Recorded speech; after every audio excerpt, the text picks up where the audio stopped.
Hello. Hello. I'm Shelby. I'm 19. I'm a sophomore, urban studies major, English minor. I'm a writer, though I never title myself as so. I've written plays for the past few years. I've had a few of them performed. I was a member of the Young Playwrights Roundtable at the Coterie Theater. It's a theater for young adults in Kansas City. None of what I've mentioned gives me credibility as a reviewer. It's just so that you, the viewers, can familiarize yourself with me. Essentially, each month will feature one book and give our separate reviews on it. Then, periodically throughout the month, we'll give reviews on personal favorites that we've read in the past or just recent reads that we would recommend to you. We want to keep this channel as spoiler-free as possible, so each review on here will be rather vague and brief. And so if you've read one of the featured books and want to engage in a book discussion or would like to read one of our full reviews, you should do so on goodreads.com, and I'll leave links to all of our personal accounts in the description box below.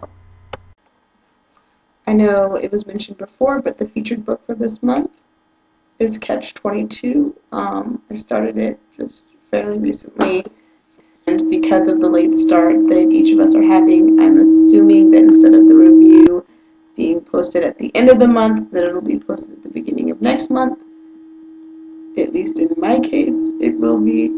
Now I guess I'm going to showcase a few books for you. Read a bunch of science fiction novels, and so a few of them that I would recommend to you. A Clockwork Orange by Anthony Burgess.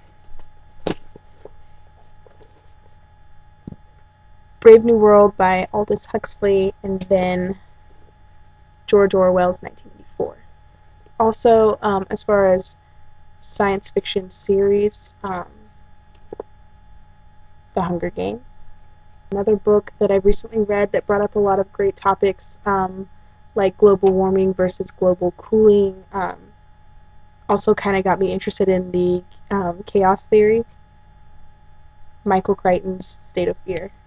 It's a fantastic book. It's kind of intimidating when you first get it. It's pretty thick, but it's a fast read, and it's absolutely fantastic.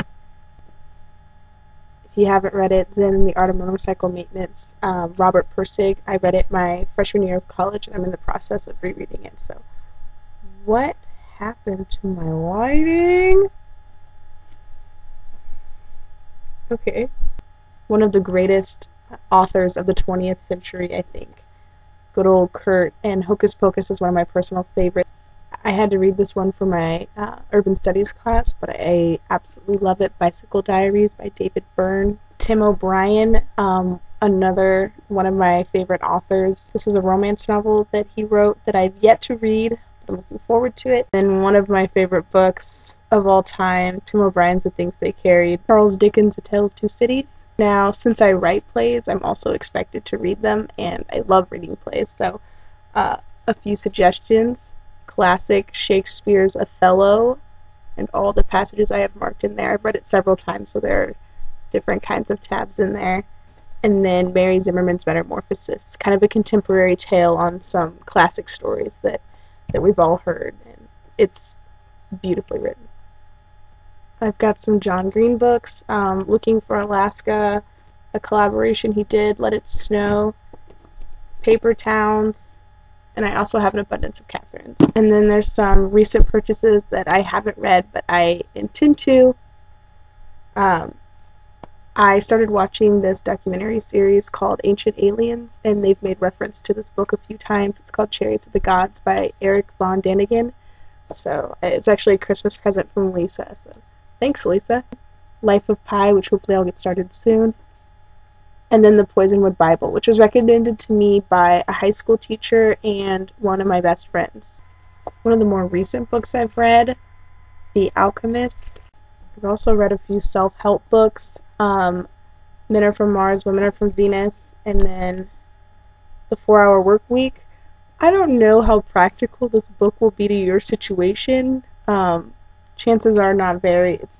I hope you'll check out some of those books. I hope that you'll continue to check us out. I meant to say check in on us. You can check us out if you want to. And enjoy.